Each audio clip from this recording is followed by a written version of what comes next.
আসসালামু আলাইকুম সবাইকে। আশা করি সবাই অনেক ভালো আছেন আর আলহামদুলিল্লাহ আমরাও অনেক ভালো আছি।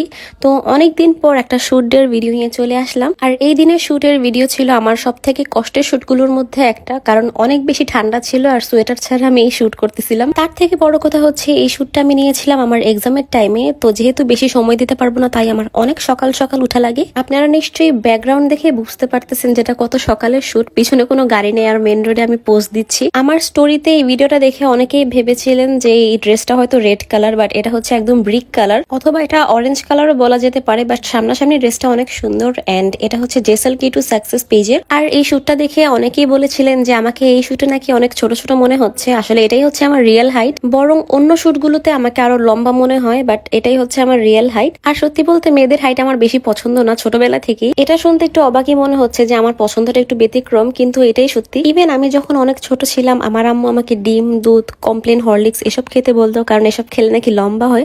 তখন আমি আরো ইচ্ছা করে ওসব অ্যাভয়েড করতাম, কারণ বেশি লম্বা আমার পছন্দই না। আর উল্টা দিকে আমার আম্মুর হচ্ছে মেয়েদের হাইট লম্বা হওয়াই পছন্দ। তো যাই হোক, একটা শুট করে আমি ব্যাক করি এন্ড সেদিনই আমার সেই একই পেজের আরেকটা শুট ছিল। এটার জন্য আমি জাস্ট ড্রেসটা চেঞ্জ করে আর হেয়ার স্টাইলটা চেঞ্জ করে আবার শুটের স্পটের দিকে চলে যাই। আর ওই দিন সকালবেলা কেন যেন অনেক বেশি ঠান্ডা লাগতেছিল, পুরো বাহিরে একদম শীতল একটা বাতাস ছিল। সিএনজির মধ্যে আমি পুরো বড় হয়ে গেছিলাম। আর এদিকে বাতাস এসে আমার নতুন করা হেয়ার স্টাইলটাও নষ্ট করে দিচ্ছে, এটার জন্য খুব প্যারা খাচ্ছিলাম। ব্ল্যাক কালার ড্রেসটার শুট যখন করতে আসি তখন দেখলাম যে একটু দুপুর হয়ে গিয়েছে আর ঠান্ডার কারণে রোদও একদম চলে গেছে। মনে হচ্ছিল যে ছবিগুলো মন মতো হয়েও কেমন যেন হয়নি। তো তারপর ভাবলাম যে ছবি সুন্দর করার দায়িত্বটা ফটোগ্রাফার ভাইয়ের উপর চাপিয়ে দেবো, এটা ভেবেই মনে একটু স্বস্তি পেলাম। অনেকের কাছেই শুট করা খুবই ইজি একটা ব্যাপার, কিন্তু যার ছবি সহজে ভালো আসে না সেই বুঝে শুট করার কষ্ট কি জিনিস। তো শুট শেষ করে আমি তাড়াতাড়ি বাসায় চলে আসি এন্ড ফ্রেশ হয়ে শুটের ড্রেসটার উপরে কোনো মতো একটু সোয়েটার পরে আমি আম্মুর সাথে বের হয়ে যাই। বের হচ্ছিলাম আসলে আম্মুর জন্য সোয়েটার কেনার জন্য, বাট শুনলাম যে আমার বোন অসুস্থ, তাই ফার্স্টে ওর বাসায় আমরা যাই।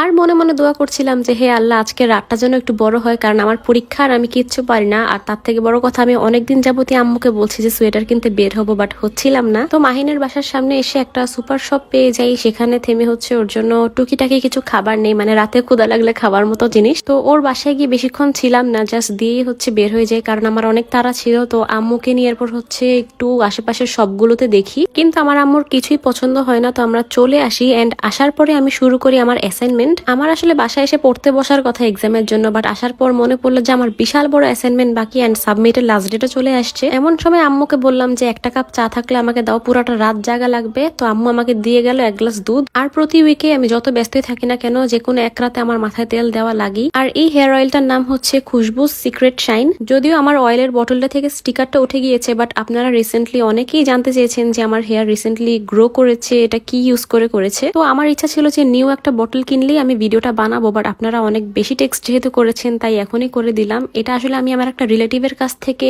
রিভিউ নিয়ে ইউজ করেছিলাম। আর আসলেই আমার চুল অনেক লম্বা হয়েছে এন্ড হেয়ার ফলও স্টপ হয়ে নতুন চুল গজানো স্টার্ট করেছে। আর এই হেয়ার অয়েলটা আপনারা পেয়ে যাবেন মারিয়াস আর্টিস্ট্রি এই পেজটাতে। যেহেতু আমি প্রপারলি অয়েলের বটলটা দেখাতে পারলাম না, কারণ আমার বটল থেকে স্টিকার উঠে গিয়েছে, সেহেতু আমি ওদের পেজের অয়েলের একটা ছবি অ্যাড করে দিব। আর আপনারা অবশ্যই চেষ্টা করবেন যে মাথায় অয়েল দেওয়ার আগে অয়েলটাকে একটু গরম করে নিতে। তো আজকের ভিডিওটা এই পর্যন্তই। দেখার জন্য থ্যাংক ইউ সো মাচ সবাইকে। সবাই ভালো থাকবেন, সুস্থ থাকবেন। আল্লাহ হাফেজ।